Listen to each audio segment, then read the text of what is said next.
Anak-anak Ibu, selamat pagi. Ibu berharap semua kalian sehat-sehat selalu.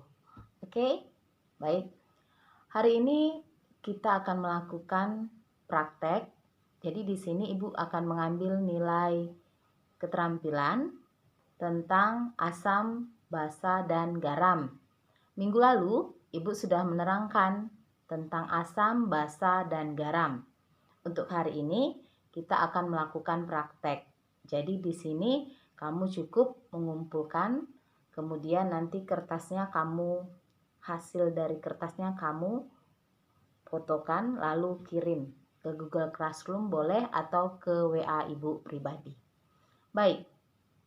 Untuk prakteknya tentang asam, basa, dan garam, bahan-bahan yang kamu perlukan adalah pertama, spidol atau pensil warna boleh, atau pena juga boleh. Kemudian yang kedua, kertas ya, atau boleh double folio, boleh juga HVS. Yang ketiga, kunyit ya, kunyit. Jadi di sini kita akan praktek di mana larutan asam, basa, dan garam minggu lalu sudah Ibu terangkan tentang ciri-cirinya. Salah satunya adalah untuk menentukan larutan asam, basa, dan garam, yaitu menggunakan alat atau disebut juga sebagai indikator. Di sini indikator yang kita gunakan adalah indikator alami yang sering kita jumpai dalam kehidupan sehari-hari seperti kunyit. Jadi kunyit ini sangat bermanfaat untuk menentukan suatu larutan. Ya, pertama, kemudian selanjutnya yaitu penggaris. Ya, penggaris. Baik, yang pertama, kamu membuat kertas. Kertas itu kamu berikan tulisan larutan asam basa dengan menggunakan indikator kunyit. Kemudian kamu bagi menjadi 8 kotak. Ya, kamu bagi menjadi 8 kotak. Bahan-bahannya adalah pertama deterjen, oke. Kemudian jeruk nipis. Yang ketiga sampo. Terserah kamu mau pakai sampo apa yang ada di rumahmu. Keempat odol, ya. Boleh Pepsodent, Ciptaden, atau apapun yang ada di rumah. Kemudian garam, ya, garam dapur. Kemudian yang keenam kopi, ya, kopi. Kemudian ketujuh gula, ya. Selanjutnya yang kedelapan pembersih lantai. Di sini kamu bisa mempraktekkannya dengan cara setelah kamu buat kotak seperti ini, ya.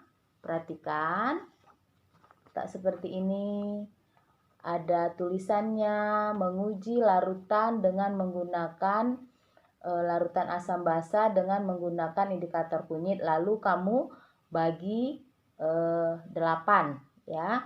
Tulis seperti ini. Oke. Selanjutnya, kunyit tadi kamu kupas, lalu kamu warnai kertas tersebut dengan menggunakan kunyit.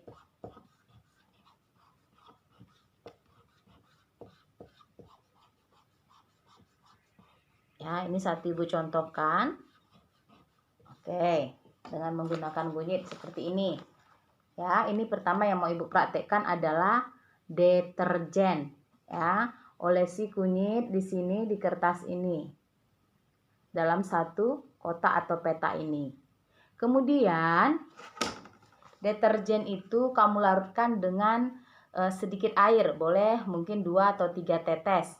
Begitu juga nanti dengan yang berupa padatan lah, seperti mungkin sampo boleh, kemudian garam dikitkan saja dengan air sedikit biar agak berbentuk larutan. Lalu kemudian setelah berbentuk larutan, tuh kamu ambil, lalu kamu tetes saja. Oke. Kemudian perhatikan dan lihat warna yang terjadi. Ya, perhatikan dan lihat warna yang terjadi. Jadi semuanya itu nanti di Di dalam kotak-kotak itu semua kamu berikan kunyit ya, di sampo, di odol, semuanya seperti yang deterjen tadi. Lalu lihat. Oke, terjadi perubahan warna. Kunyit tadi ini kemudian setelah saya tetesi dengan deterjen yang cair, terjadi perubahan warna. Oke, ini dia warnanya ya. Jadi dengan menggunakan indikator kunyit itu ada dua perubahan. Yang pertama, nanti larutannya itu setelah ditetesi di atas kertas yang telah diolesi oleh kunyit, ada yang berwarna merah. Tapi merahnya di sini bisa dibilang merah jingga atau merah lebih pekat. Yang kedua bisa berwarna kuning, kuningnya lebih cerah.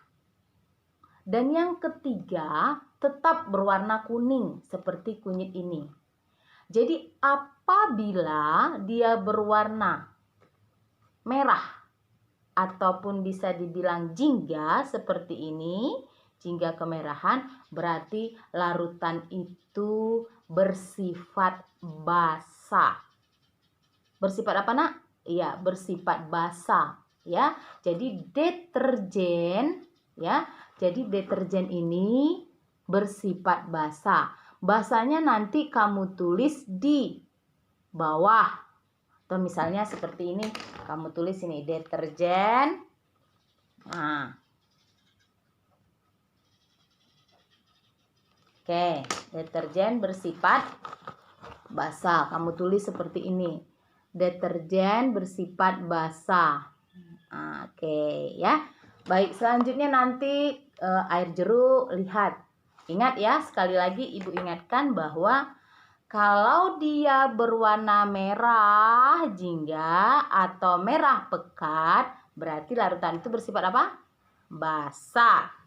Kalau dia berwarna kuning lebih cerah dari kunyit, berarti dia bersifat asam. Kalau dia tetap berwarna kuning seperti kunyit, berarti dia bersifat garam. Oke, baik, kamu praktekkan. Ibu menunggu hasilmu ini sebagai nilai keterampilan. Ya, nilai keterampilan. Baik. Ibu berharap semua anak-anak Ibu sehat selalu. Ingat, tetap di rumah. Oke, sampai jumpa.